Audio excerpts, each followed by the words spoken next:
down the bracket and talk to the biggest names in the game. Florida State head coach Lonnie Almeida. Arigato, Oklahoma softball head coach. Who's in, who's out? Find out on the College Softball Selection Special, Sunday night at 8 Eastern, only on SiriusXM College Sports Radio, Channel 84, and streaming on the SiriusXM app. Do you suffer from plantar fasciitis, back, knee, or hip pain?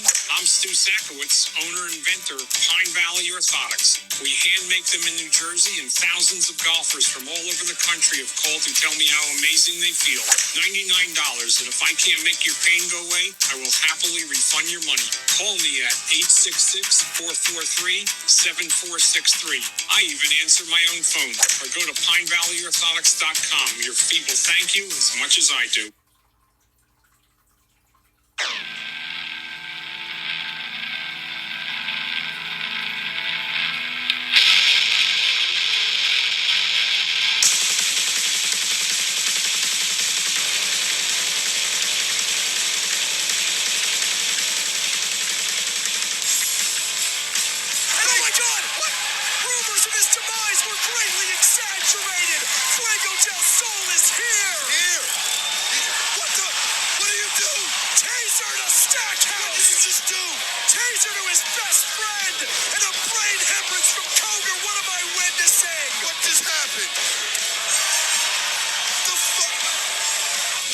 Fuego del Sol is dead. Cage lives. I will no longer answer to the dead name of Fuego del Sol, but the whole wrestling world will now answer to the name of the silver-tongued savant, KJ Orso. It's a Sunday edition of Busted Open right here on Fight Nation, Channel 156 in the SiriusXM app. With Justin LeBar, Jonathan Hood with you, reminding you that we're going to give you Busted Open Confessions. That comes your way at 11:35 Eastern, 8:35 Pacific time. It's pretty simple, Justin. You and I, Brother Hood and Brother LeBar, we will take calls from the nation to find out what is their deepest, darkest confession. Something they never told anyone else before about the wrestling fandom. We're here to listen. Here to listen. That's what we're here for. We are here to listen. There's no judgment, safe space. So we might ask some of the mothers on Mother's Day maybe to step out of the room if you don't want to hear some of the uglier confessions of wrestling fandom. You never know. But we are here, as we are every Sunday, to let the nation confess. You judge at school, you judge at work, you judge on social media, but here, we're not here to judge. We're here to listen here on Busted Open for your Busted Open Confessions coming your way at the bottom of the hour right here on Busted Open. Justin, we say all the time that we love new and fresh in wrestling. We say this all the time, right? Nothing like new. And so what we have here is something that happened in GCW that we did not expect, and we love to be shocked, right? What did you say about being worked? I love being worked. Work me all day, twice on Sunday. That's right. We love to be worked. And so the former Fuego del Sol, he is dead, but we do have GCW's KJ Orso with us right here on Busted Open. KJ, it's Jonathan and Justin. Thanks so much for your time. I appreciate you guys for having me and noticing what I've been doing over in Game Changer Wrestling. Absolutely, man. I just want to just talk to you about Spring Break 9. You're in that mask versus career matchup, and Fuego del Sol is dead. What's going through your mind at this time as you go through that match, you fall short, and then what is going through your mind? Maybe 1,000 different emotions all at once. I feel like it was one of the best matches of my career. It was definitely one of the most violent matches of my career. Me and Atticus Kogar had been battling each other, having wars of words and sneak attacks and everything in between for over a couple months. And it all led up to this giant match with this giant stipulation. And I could feel all the pressure, all the weight of what was the possibility of happening either way. And then, you hear the 1, 2, 3 and you lose that match, and you got to get up and kind of reveal your face to the world after you've built this brand for 11 years. It's not something, I don't think, as much as you could prepare for something, I don't think you could ever really truly encapsulate the feelings that I felt taking that mask off that night. So KJ, when you leave the boots in the ring, obviously a very symbolic and traditional symbol of I'm done, I'm retiring. Talk to me about your life. What were people? What was on your phone? What were the texts you were getting? What were the tweets you were getting? Like where was your head at? Like I mean, were you like did you know what was the next step? Like where were you at that point when you do something like that? Yeah, I've had, like I said, I tweeted it out a couple days ago that I've been plagued by the thought of becoming KJ Orso for years. I pitched it to Tony Khan at one point to take my mask off in AEW, just throwing things at the wall. I knew that, versatility wise, I needed to showcase and show off a different side of me. And I got text messages from every big name that you can imagine hitting my phone up. Is this really the end? Thank you so much for all you've done. We're going to miss you, man. I hope this is all a work. I hope this isn't real. People at the top of the industry all the way down to the bottom, so many colleagues that I've made over the years, so many fans, just being truly grateful, even though they didn't know what was coming. We were entering an unknown time. I feel like everyone had good things today. It's kind of like seeing your funeral, being at your funeral all at once. But we live in the crazy world of professional wrestling where everyone thinks that everything is a work. And some people might have guessed the next step was coming. You know what's great about what you're doing, KJ, is when you're independent, when you're working for a company, when you can be able to shoot your own vignette, I think that that's the thing that stands out the most because as an independent person, you're like, you know what? I'm making sure that people know that Fuego del Sol is dead, but I got to do this on my own. Talk about that as far as you being able to showcase on social media, producing your own video of what's going on with your life. Yeah, in a lot of ways, I feel like the mask held me back, and promos are a big aspect of that. And I feel like I am very, truly underrated at. I feel like I'm such a confident speaker. I can convey my emotions in a way. CM Punk told me one time, he said, I believe it because I can see in your eyes you believe it. And that's how I've always felt. And I feel like it's so hard as a babyface to cut a meaningful promo when you know you're going to lose. It's the hardest. You look like a scrub. You can't make promises you can't keep. It's almost completely ridiculous. And when you have no direction, even though you feel like you're great at promos, there's no direct avenue, or at least good avenue, to use this and utilize this skill. And I feel like finally, with this new direction, I had an opportunity to really burst on the scene and get a lot of people's attention, and people that maybe were sleeping on Fuego are woken up to KJ Orso. And I used that, my own camera, my own editing software. I put that video together, and I knew it was going to catch some eyes and get some attention. And I just put my heart on my sleeve. I put all my frustrations out that I felt over the past few years, and I let it ride. And clearly, we've been making some buzz and making some waves.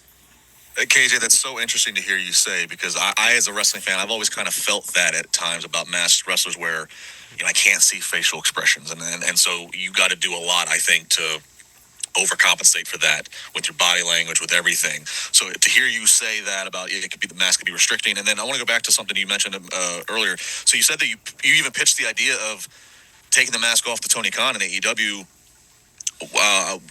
How much can you tell us about that pitch, and what was his reaction? And obviously it didn't happen. Like, did he give any indication of why? I think I've said this in the past. I don't think Tony Khan ever had any true plans for me. I think the fanfare and the respect I earned from the locker room almost forced his hand to signing me. It's all about just now. I am an outside puzzle piece that he just fits in when he wants me. You can do some stuff with Sammy.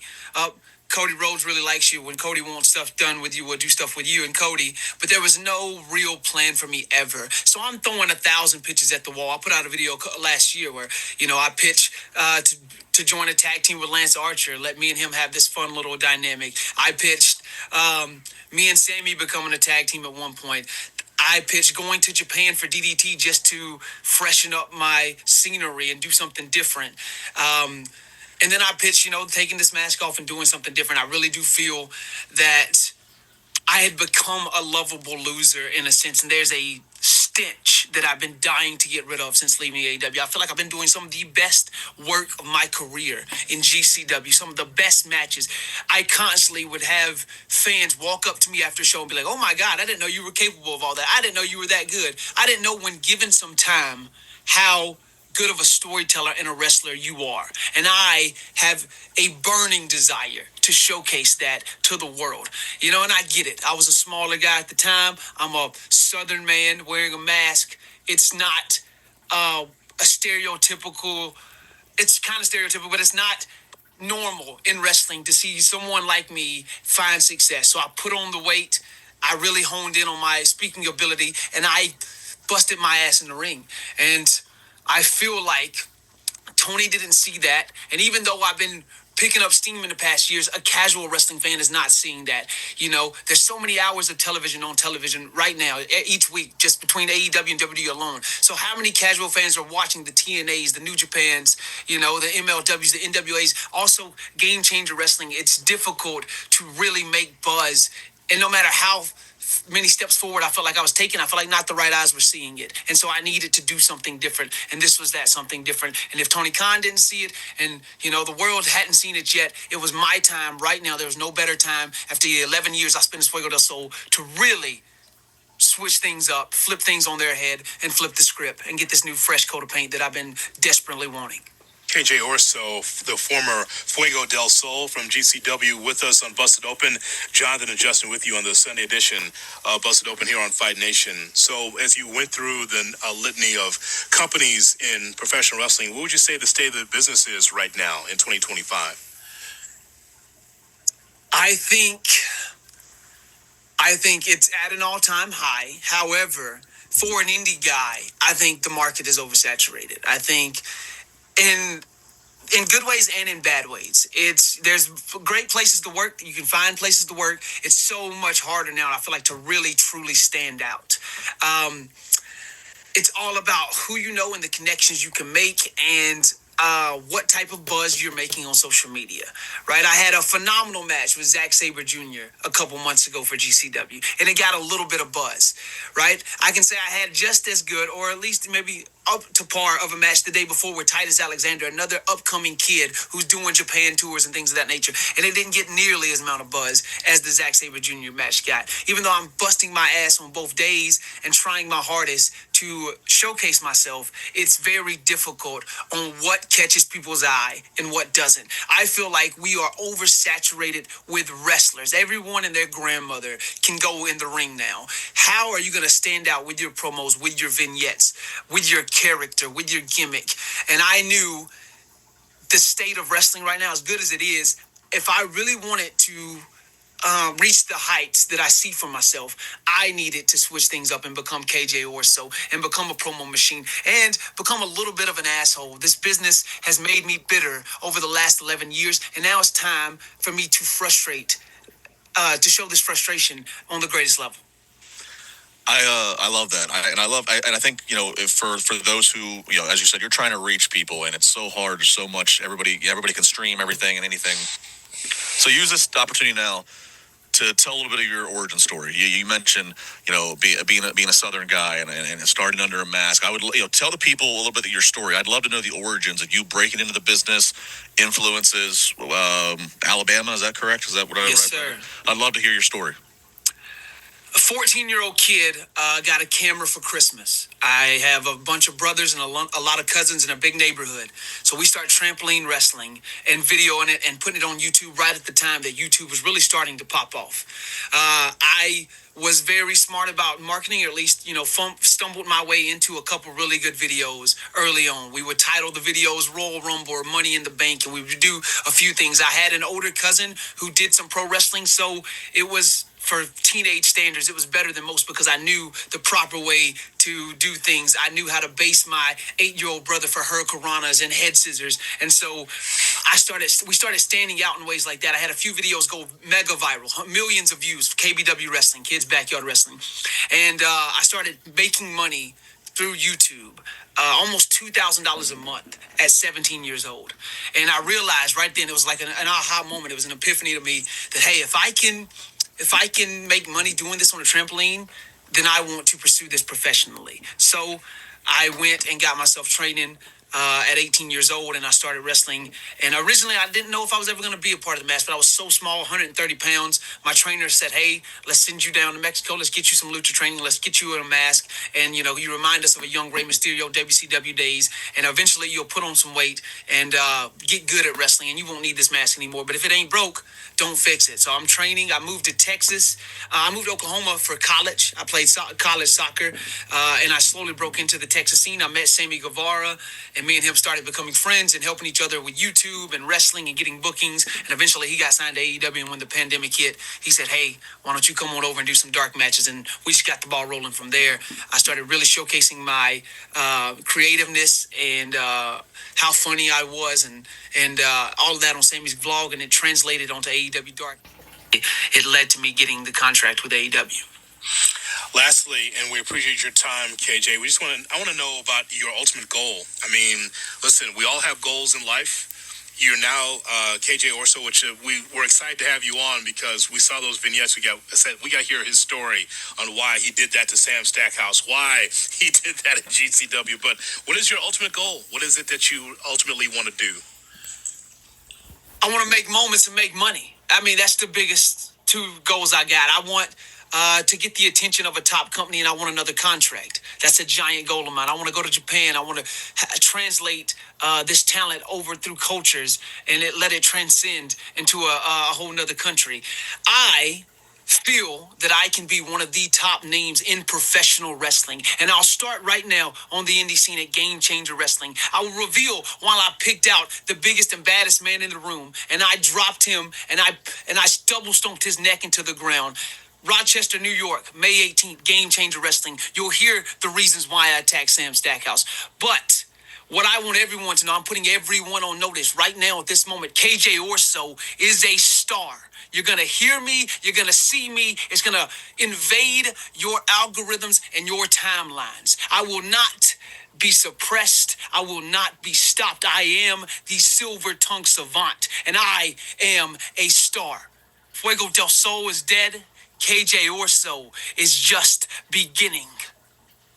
KJ, as always, we appreciate your time. Hope you come back on again with us to talk Game Changer and what's going on with you. We appreciate it. Thank you.